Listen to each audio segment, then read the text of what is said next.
ചിന്നു കരയല്ലേ?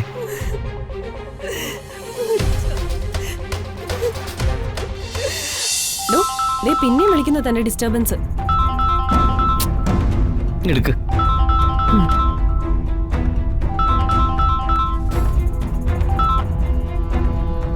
Hello hello Mahi, എവിടെയാ? ഞാൻ പുറത്താ. എന്താ കാര്യം വെച്ചാ പറ. ഞാനേ ഈ ശബ്ദം ഒന്ന് കേൾക്കാൻ വിളിച്ചതാ. മഹി എങ്ങോട്ടോ യാത്രയിലാന്ന് തോന്നല്ലോ. ഞാൻ കുറച്ച് തിരക്കില്ല, പിന്നെ വിളിക്കാം. മഹി പ്ലീസ് പ്ലീസ് പ്ലീസ് വെക്കല്ലേ. മഹിയുടെ ഒപ്പം ആരെങ്കിലും ഉണ്ടോ? ഇല്ല. ഞാൻ മഹിയുടെ ഭാര്യയാവാൻ പോകുന്നവളാ. എന്നോട് കള്ളം പറയുന്നത് മഹിക്ക് അത്ര നല്ലതല്ല. മഹിയുടെ കൂടെ ആരാണെന്ന് ഞാൻ അങ്ങോട്ട് പറഞ്ഞുതരാം. ചിന്നു, നിങ്ങളുടെ അടുക്കളക്കാരി.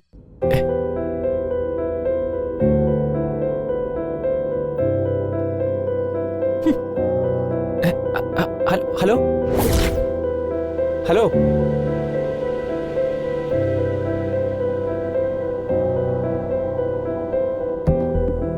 ഫുള്ള് ഉടായിപ്പാണല്ലേ.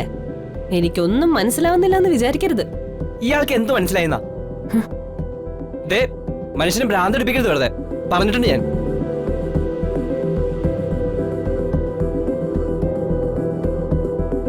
ഇതെന്താ കാട്ടുപോത്തോ?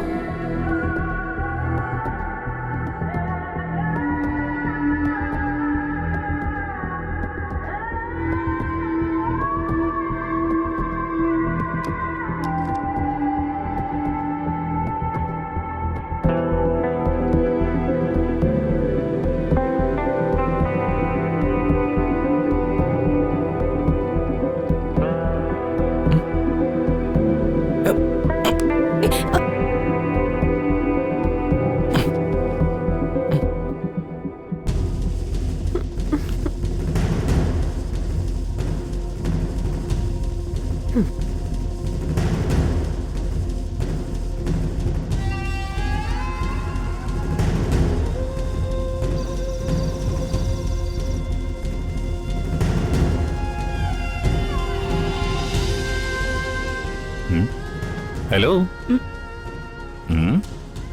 എന്റെ ഭാര്യ എന്തോ വലിയ ആലോചനയിലാണല്ലോ. ബിസിനസ് കാര്യങ്ങളാണോ അതോ ഇനി വല്ല സർഗാത്മകതയും തുടങ്ങിയോ? വല്ല കവിതയോ കഥയോ? സാർ എന്നെ കളിയാക്കാണോ? ദേ, ഞാൻ മുമ്പ് ഒരു ദിവസം പറഞ്ഞതാ ഇനി സാറെന്നുള്ള അഭിസംബോധന ഒഴിവാക്കണമെന്ന്. ഇതിപ്പോ പഴയ പോലെ ഞാൻ മുതലാളിയും താൻ ഓഫീസിലെ സ്റ്റാഫും പോലെ ഉണ്ട്. എടോ, ഇപ്പൊ താനാടോ എന്റെ മുതലാളി. ഞാൻ മുതലാളിയോ? ഞാൻ പറഞ്ഞിട്ടില്ലേ, എന്റെ ഹൃദയത്തിന്റെ ഉടമയാടോ താൻ. കേൾക്കാനൊക്കെ ഒരു സുഖമുണ്ട്.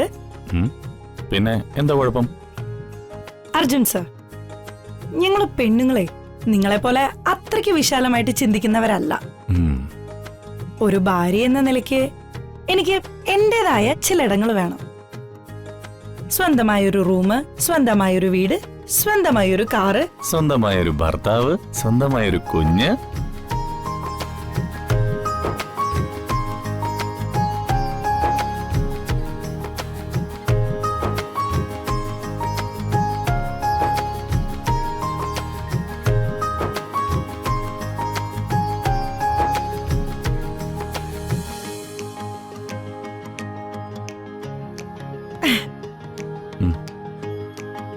ഞാൻ പറഞ്ഞു വന്നത്, ഞങ്ങള് സ്ത്രീകളെ എപ്പോഴും ഭാവിയെക്കുറിച്ച് ചിന്തിക്കുന്നവരാ.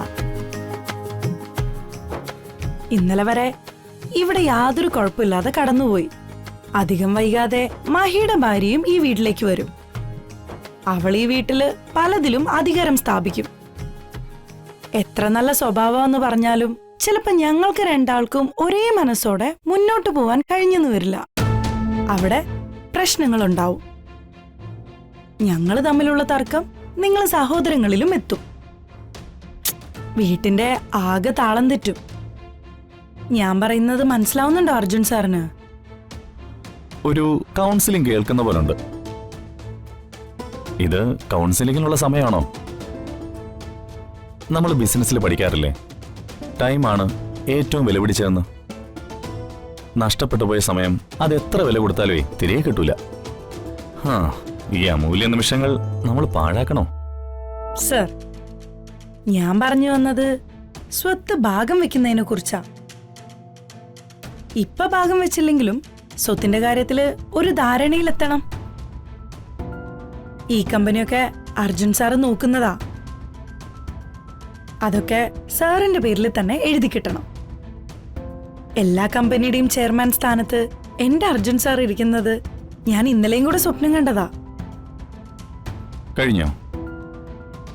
എങ്കിലേ ആ ലൈറ്റ് അങ്ങ് ഓഫാക്കിയേക്കാം. എന്നിട്ട് ഞാൻ സ്വപ്നം കണ്ട എന്താണെന്ന് പറഞ്ഞുതരാം.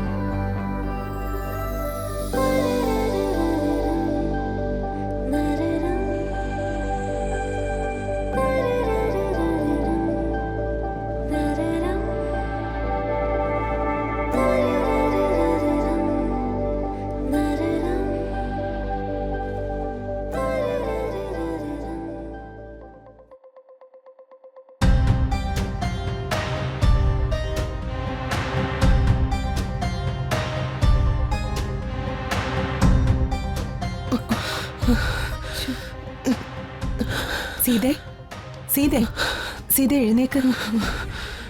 നന്നായി വിറയ്ക്കുന്നുണ്ടല്ലോ. വാ എഴുന്നേക്ക്, ഈ ചുക്ക് കാപ്പി കുടിക്കാം. വാ, ഒരല്പം ആശ്വാസം കിട്ടും. വാ എണീക്ക്. പറ്റില്ല, എഴുന്നേക്ക്. വാ എണീക്ക് പതുക്കെ.